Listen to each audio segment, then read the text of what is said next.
No se diga más por Top Latina 101.7. No se diga más por Top Latina, señores. No olviden que ustedes tienen la oportunidad de participar de este programa.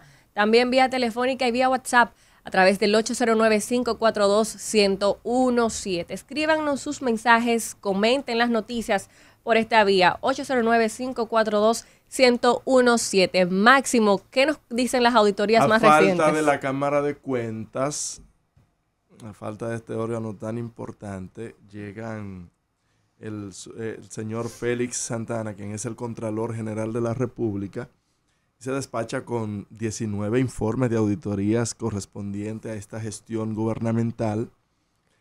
Para hacer una reminiscencia, ustedes recordarán que a principios de años o a mediados de año, por ahí por el mes de abril, se despachó también el señor Félix Santana con algo que parecía algo sin precedentes, con unas auditorías a 18 instituciones con algunas irregularidades que eran de alarmarse.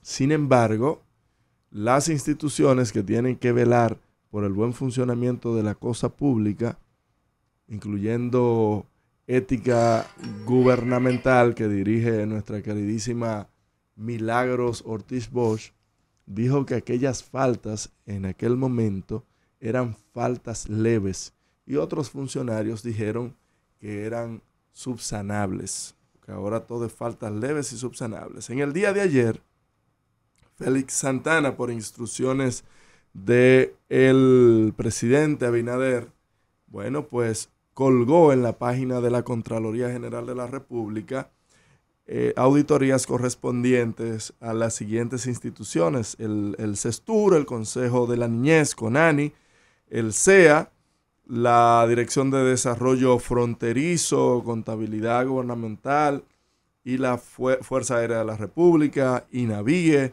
el Ministerio de Administración Pública, el INAIPI, el Intrant, el ITLA, Energía y Minas, el MESID, Promesecal, entre otras instituciones.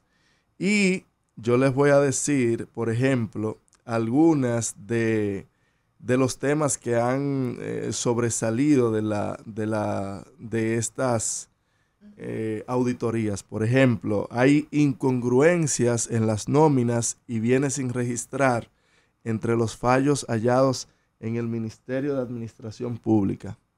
Oigan dónde hay discrepancia e incongruencia en las nóminas. En el Ministerio de Administración Pública. Ustedes saben por dónde que tienen que pasar todas las personas que son nombradas, ¿verdad? Sí, por el MAP. Ajá. Es decir, y ustedes saben cuál es el lugar donde se supone que todo debe estar en orden. Sí, debe y dar en balance en cero. Como naturaleza de su por su ser el órgano rector. Rector tiene que dar el ejemplo. Pero eso es culpa del PLD, dirían algunos. Por ejemplo, en el Intrant, adivinen qué pasó en el Intrant. Tu institución favorita. Cuéntanos, Vehículos, ¿qué pasa en el Intrant? vehículos sin matrículas circulando. Oh my God. Cargadas al Intrant.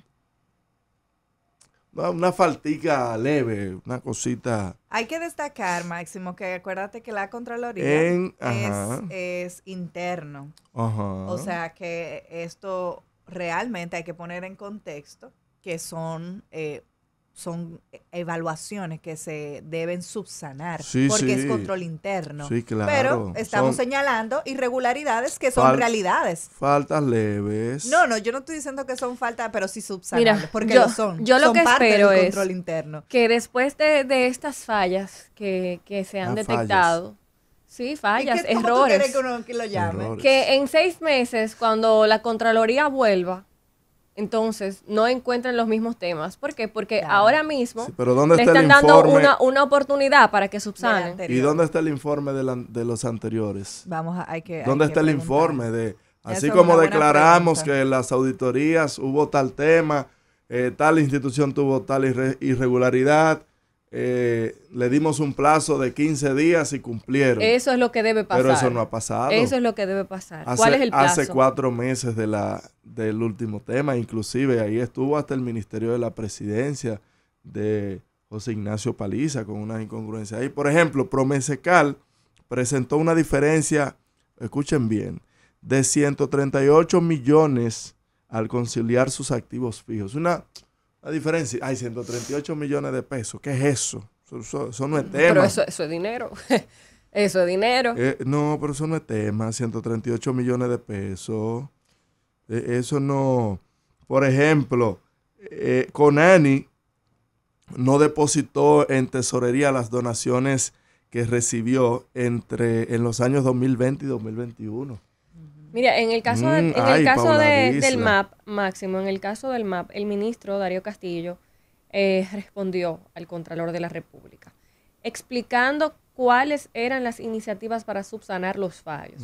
O sea, que ellos parece que han estado trabajando en mejorar estas faltas, en que no vuelvan a ocurrir, y entre los cambios aceptados por la Contraloría fueron las pruebas sobre un error humano al momento de escribir en Excel sobre cuentas por pagar y 3 procesos de consultorías internacionales que no fueron subidas al portal transaccional de compras y contrataciones porque no es obligatorio. Yo entiendo que uno de los que debemos destacar es la auditoría realizada a la Dirección General de Desarrollo Fronterizo. Pero déjame terminar con Conani, que hablaba de que Conani no depositó en tesorería las donaciones que recibió de UNICEF y de China en el 2020-2021, y habla de que según la Contraloría, la cuenta bancaria operativa de Conani recibió en 2020 la suma de 254.100 de Conani y 280.000 de la embajada china, un total de $500,000 de pesos, que eso no es tema. Eso no es tema. Tema es educación. Tema es en educación que hay un despilfarro y que no se sabe en qué se han invertido en estos últimos 3 años cerca de 600,000 millones de pesos. La verdad es que educación no sale de una, señor. Educación no sale de una. Cuando no son los profesores, son los estudiantes. Cuando no son los estudiantes, son las computadoras. Cuando no son las computadoras, son las aulas. Entonces, los libros, Dios mío. Es muy difícil. Bueno, y Deseo de desarrollo fronterizo. Con las auditorías, que sí, yo creo que es una de las instituciones que ha brillado por tener, lamentablemente, más irregularidades. En esta auditoría realizada a la Dirección General de Desarrollo Fronterizo podemos ver irregularidades desde terrenos sin títulos, cheques nulos e incoherencias de millones de pesos entre los egresos e ingresos. Hay que específicamente mencionar que esta Dirección de Desarrollo Fronterizo tiene una diferencia de de 1 millón y pico entre la balanza de comprobación contable y el cierre de operación institucional. $1 millón de pesos, más o menos. Disparate. INAVIE hizo modificaciones al presupuesto por unos 886 millones, violando normas de control. 886 millones de pesos. Y seguimos con el tema de educación y las instituciones ligadas al sector educativo. 886 millones de pesos en modificaciones, violando las normas de control. Increíble. Dice que hay irregularidades en las áreas de tesorería, cuentas por pagar, compras y contrataciones públicas, la Dirección de Recursos Humanos y también el proyecto INAVIE con el PNUD.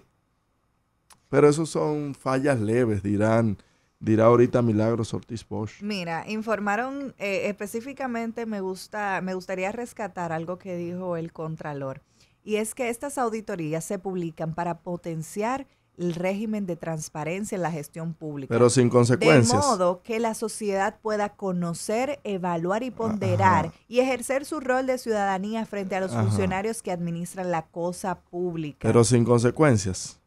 Porque si no hay consecuencias, ¿de qué sirve? ¿De qué va todo esto?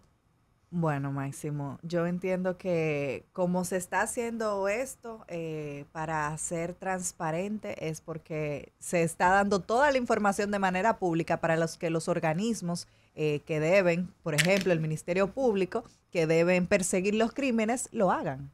Señores, y tenemos que cambiar de tema porque ya tenemos vía telefónica al diputado José Horacio Rodríguez, que va a conversar con nosotros a propósito de los últimos debates acalorados sobre el tema de la ley de turismo náutico. Buenos días, diputado. Hola, buenos días al equipo de No Se Diga Más. ¿Cómo están? Muy bien, placer saludarle por esta vía y más para que nos cuente sobre lo que ha ocurrido con el proyecto de ley de turismo náutico. Ahí sabemos que la senadora Ginette Burnigal me arremetió, pero de una forma. ¿Y qué fue que usted le quitó? ¿Qué fue lo que usted le quitó a esa senadora que le dijo populista de pacotilla? Dios mío, yo tenía tiempo que no escuchaba la palabra pacotilla, debo confesar. Cuéntanos, José Horacio. Miren, ese proyecto se conoció el pasado mes de julio en la Cámara de Diputados. Ahora mismo parece que se está conociendo en el Senado y ellos sienten que tienen que justificar el proyecto y no encuentran otra forma de justificarlo que atacándome a mí, en lugar de hablar de las bondades del proyecto, que es de lo que deberíamos estar hablando, porque nuestro trabajo es pensar en soluciones para el país, pensar en soluciones para la gente, cómo vamos a vivir mejor. Ese es el trabajo de los legisladores. Yo por eso no me voy a atacarla a ella en términos personales como ella hizo conmigo. Yo voy a hablar del proyecto y por qué yo levanté mi voz cuando se conoció en el hemiciclo de la Cámara de Diputados. Cuando el proyecto llega, se había ya estudiado en la Comisión de Asuntos Marítimos. La Comisión de Asuntos Marítimos había rendido un informe favorable y yo estoy, mientras el proyecto se está leyendo en la Cámara, el proyecto tenía varias semanas en agenda y se estaba quedando sobre la mesa. Entonces ya yo lo había leído. Y habiéndolo estudiado el proyecto, yo encontré 3 artículos con los que yo no estaba de acuerdo o que tenían que explicarme lo que justificara esos artículos. Y tienen que ver con el régimen de incentivos para esta industria del turismo náutico de recreación, así como se llama el proyecto. Uno, porque está planteando una exención de 15 años al pago del impuesto a la propiedad inmobiliaria a los terrenos donde se desarrollen los puertos para recibir estas embarcaciones de turismo. 15 años sin pagar impuesto a la propiedad inmobiliaria, cuando se supone que esta es una actividad, lo que ellos nos están diciendo, sumamente rentable, una actividad que mueve miles de millones de dólares en la economía mundial. Entonces, si es una actividad tan rentable, si resulta que mueve tanto dinero, porque entonces hay que eximirle por 15 años del pago al impuesto a la propiedad inmobiliaria a los terrenos donde se desarrollen. Pero no hay nada que te impida, y ese era uno de mis cuestionamientos con otros colegas legisladores que estaban de acuerdo conmigo en privado, pero no han salido público a decirlo. Por ejemplo, si en esos lugares donde se alojan esos muelles que se van a recibir esas embarcaciones, yo decido construir también un centro comercial, pues ese centro comercial se beneficiará también de el no pago o la exención fiscal del impuesto a la propiedad inmobiliaria por 15 años también, porque forma parte de ese complejo. O sea, es una manera en la que se pueden también aprovechar de manera desleal otras actividades de no pagar los impuestos que les corresponden simplemente porque se encuentran ubicadas dentro de esos terrenos donde se van a construir o desarrollar esos muelles. Pero también tiene otro artículo que es al que yo me refería, que se hizo viral, que dice que no se va a pagar el impuesto del arancel por la importación de cualquier tipo de yates, no importa el nivel o el valor. O sea que si yo decido, porque tengo los recursos para comprar un yate de $4 millones, yo lo podré importar al país y no tendré que pagar un solo peso de impuesto por arancel. Y a mí eso me pareció algo totalmente irrazonable. O sea, me parece algo sumamente privilegiado, positivo que alguien pueda contar con esos recursos para poder tener un yate para su recreación, pero creo que si tiene esos recursos para comprar ese yate, también tiene recursos para pagar impuestos. Porque todos los ciudadanos de a pie, cuando van al supermercado, aunque el salario no le da para cubrir la canasta básica, tienen que pagar el impuesto a la hora de comprar una lata de sardinas. Pero que eso no es una onza. Si fuera una onza de transporte masivo, pero eso es un yate de lujo, que es algo exclusivo que tienen esas personas. Entonces yo me pregunto, nosotros partimos de un sistema fiscal, de un régimen tributario de pago de impuestos muy justos, porque hay sectores de la economía, hay contribuyentes privilegiados que le decimos que tú no vas a pagar impuestos, pero ¿quiénes son los que están pagando impuestos para financiar las inversiones públicas, para financiar los servicios públicos que garantizan derechos básicos a la población? Entonces yo dije, ¿Dónde está el estudio de impacto económico que justifica que lo que el Estado va a dejar de percibir por esa actividad económica lo compensa o se justifica porque, por otro lado, hay otros beneficios colaterales? No existe ese estudio de impacto económico. Entonces, hacer mi trabajo como legislador exigiendo los estudios que justifican esos privilegios fiscales, si me hace para ella un populista de pacotilla, a mucha honra. El Congreso entonces necesita más populistas de pacotilla. Necesita más populistas de pacotilla que estén pidiendo las justificaciones, los informes y los estudios que avalen a qué sectores de la economía vamos a privilegiar con excepciones fiscales, porque las grandes mayorías no se benefician de esas excepciones fiscales. No, y aquí están pasando trabajo, producto de la inflación. Yo quiero recordarles a ustedes que en diciembre pasado yo solicité que después de 8 años de inflación acumulada que supera ya el 40% y se mantiene congelado la tasa salarial grabada con impuestos sobre la renta que tienen que pagar los asalariados desde los 34,000 pesos mensuales. Cualquiera de ustedes en esa cabina gana más de 34,000 pesos mensuales y a partir de ahí tienen que pagar un 15% de impuestos sobre la renta. Pero la canasta básica familiar está en 45,000 pesos. Quiere decir que ustedes 10,000 pesos antes ya están pagando un impuesto sobre ganancias que no son ganancias porque son recursos que necesitan para cubrir sus gastos básicos. Y hace 8 años el gobierno tiene congelado esa tasa, esa escala salarial grabada con impuestos sobre la renta. Y el Código Tributario dice que todos los años se tiene que hacer una indexación de esa tasa. Todos los años, según lo que ha sido la inflación de ese último año. Entonces, esa es una medida que va a beneficiar a las familias dominicanas, que le va a permitir que sus ingresos rindan para más, ingresos que se han visto estragados por la inflación. Entonces, mientras el gobierno exprime los salarios de los empleados que ganan poco, le está diciendo a quienes tienen excedentes multimillonarios en dólares que pueden seguir disfrutando de su riqueza sin pagar impuestos. Entonces, ahí hay un sistema muy injusto que yo estoy denunciando y por eso me están atacando, porque quieren seguir defendiendo sus privilegios. Y José Horacio, más cuando se habla de una posible reforma fiscal en los próximos meses y también cuando se ha considerado retirar exenciones fiscales a legislaciones tan importantes que han dado tantos beneficios como, por ejemplo, el tema de la ley de cine, zonas francas, entre otras. Entonces, la verdad es que resulta un poco incongruente continuar dando y aprobando proyectos de este tipo de exenciones fiscales a un sector económico que es el más pudiente. Exactamente, estoy de acuerdo contigo. Y yo quiero decir algo para la audiencia que escucha. José Horacio simplemente está siendo coherente. Ustedes saben que por ley los legisladores tienen derecho a 2 exoneraciones de vehículos de motor en 4 años. No importa el valor del vehículo. Usted puede traer como legislador un vehículo de alta gama. Yo no sé mucho de vehículos, pero un Ferrari, un Maserati, esos vehículos carísimos, y no tenemos que pagar un peso de impuestos si queremos porque la ley lo dice. Entonces son leyes que te demuestran que los legisladores no toman las mejores decisiones a la hora de decidir esos incentivos. Yo por eso renuncié a ambas exoneraciones. Me compré mi RAFOR y pagué todos los impuestos correspondientes a esa RAFOR del 2020. ¿Por qué? Porque yo tengo que ser coherente. Yo no puedo decir, si los legisladores tenemos en la República Dominicana salarios de lujo, un legislador gana por encima de los 300,000 pesos. El salario promedio anda por los 18,000 en nuestro país, en el sector formal. Entonces, nosotros podemos pagar los impuestos de los vehículos que compramos. Claro. Porque nosotros tenemos unos salarios que en este país son de lujo, en comparación, ¿verdad?, con los salarios, con los empleos formales. ¿Entiendes? Entonces, yo simplemente estoy siendo coherente. Yo pude por ley no haber pagado los impuestos de mi vehículo y lo pagué porque entiendo que es una ley irritante, que genera un privilegio no justificado. Entonces, ahora veo con otra ley que entiendo que genera un privilegio no justificado y lo estoy denunciando. Ese es mi trabajo. Senadora Burnigal, el Congreso necesita más populistas de pacotilla, que estén investigando los proyectos, que estemos pidiendo justificaciones, que estemos pidiendo los estudios de impacto ambiental. Ustedes saben que la mayoría de esos proyectos se iba a aprobar en julio pasado en la Cámara de Diputados, y se iba a convertir en ley. Y después que yo hablé, fue que se me acercaron muchísimos diputados a decirme que no sabían que el proyecto tenía sus artículos, pero estaban listos para votar a favor. Wow. Entonces, al yo hablar, el proyecto fue de nuevo a comisión, porque quedó demostrado de que necesitaba ser mejor estudiado. Y por eso no se aprobó en julio.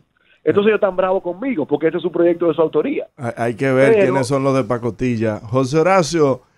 Vamos a elevar el debate, ese es el llamado. Claro. Vamos a discutir sobre los temas en vez de estar acusando uno con otro. José Horacio, diputado ante el Congreso Nacional por el partido Opción Democrática. ¿Cuál es la posición del partido Opción Democrática y o de José Horacio de forma particular sobre el tema de el cierre de la frontera, el tema del conflicto que se ha generado, no sé si llamarlo conflicto, porque creo que es una palabra muy alta para lo que en realidad es, desde mi punto de vista, este tema del Río Masacre, lo que permitió el gobierno dominicano en el 2021, que ahora está reclamando que no fue así, que cuando dijo Diego. ¿Cuál es la posición de José Horacio y Opción Democrática? Yo creo que en temas tan delicados como este, hay que actuar cuando uno está en una posición de Estado con la cabeza fría y con el corazón caliente. Y eso significa mucho diálogo, mucha capacidad diplomática para poder negociar en favor de los mejores intereses de la República Dominicana. Ciertamente, esa es una situación compleja y delicada. Y nosotros tenemos que defender el interés nacional, asegurarnos la defensa de nuestros recursos naturales, que no se vean impactados por acciones que pueden incluso violar acuerdos y compromisos internacionales por parte de otro Estado.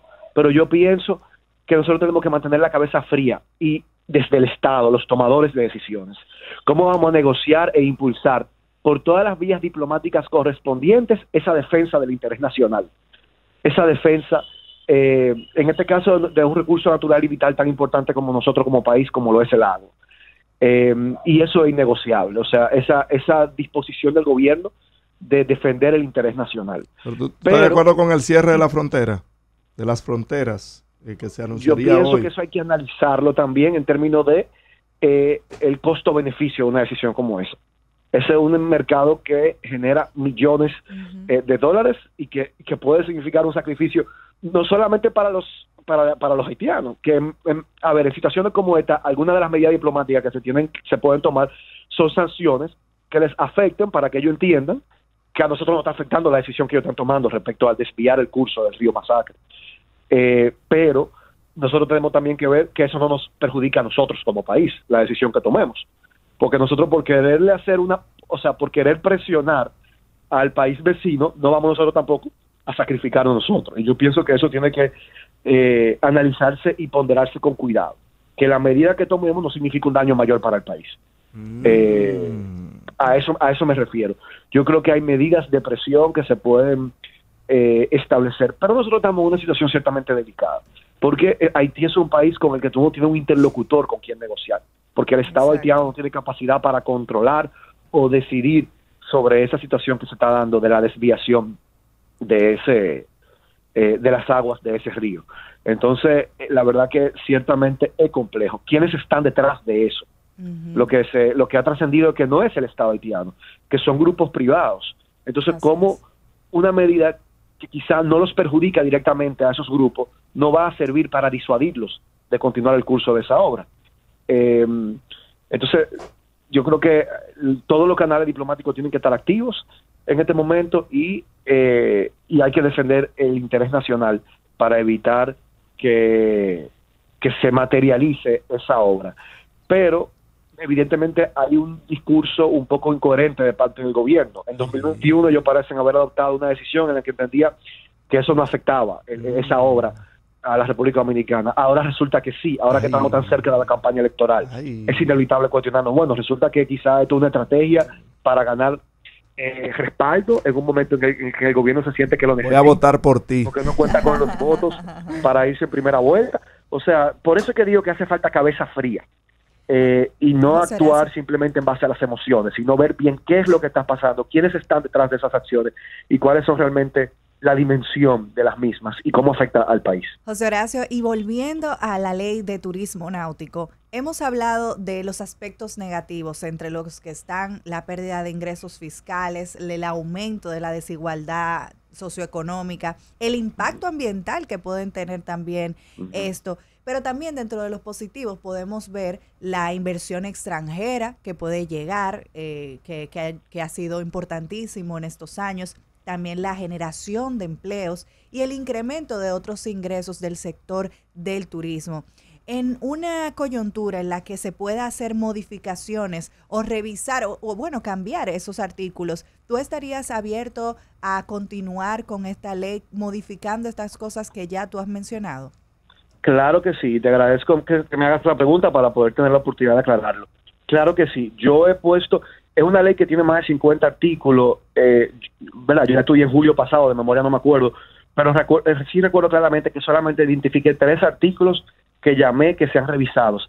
De hecho, yo creo que hace falta actualizar esa legislación, porque ciertamente si algo he aprendido, y yo defino que en el Congreso lo que más se hace es que se aprende, porque uno tiene que manejar muchísimos temas de los cuales uno no es experto, uno llega a hablar. Yo soy abogado, experto con especialidad en Derecho Administrativo, y tengo que ver cosas que tienen que ver con todas las áreas que afectan a un país, y uno tiene que aprender, empaparse, estudiar, investigar. Mira, si algo he aprendido a propósito de este proyecto es que hace falta actualizar la normativa para regular este tipo de turismo. Hoy en día recae en manos de las Fuerzas Armadas los permisos y las autorizaciones de los yates internacionales que llegan al país. Y eso resulta sumamente contraproducente porque no cuentan con las herramientas y el manejo que debe recibir un turista para poder sentirse bien recibido y recibir tener la receptividad como turista de ser acogido. ¿Verdad? Los militares no están entrenados para eso, los militares están entrenados para la guerra, no para recibir turistas. No para recibir turistas. Claro. Entonces, esa es una de las medidas que yo creo que tienen que, los organismos responsables encargados de dar esas autorizaciones y esos permisos cuando esas embarcaciones llegan al país, no debe seguir siendo las Fuerzas Armadas, que como digo, están entrenados para la guerra, no para recibir turistas. Entonces, esas son algunas de las medidas en esta ley que yo veo que son favorables y necesarias de actualizar. Por eso mi oposición no es a la ley, es a 2 o 3 artículos que yo creo que nosotros podemos revisar pensando en el interés nacional. Excelente. Bueno, gracias José Horacio por esta intervención especial para No Se Diga Más y ojalá puedas acompañarnos muy pronto aquí en cabina. Así es. Muchísimas gracias a ustedes por la oportunidad. Mire, y para mí un gran gusto siempre de estar en presencia. ¿Le gustó el carguito que veo que se está reeligiendo, José Horacio?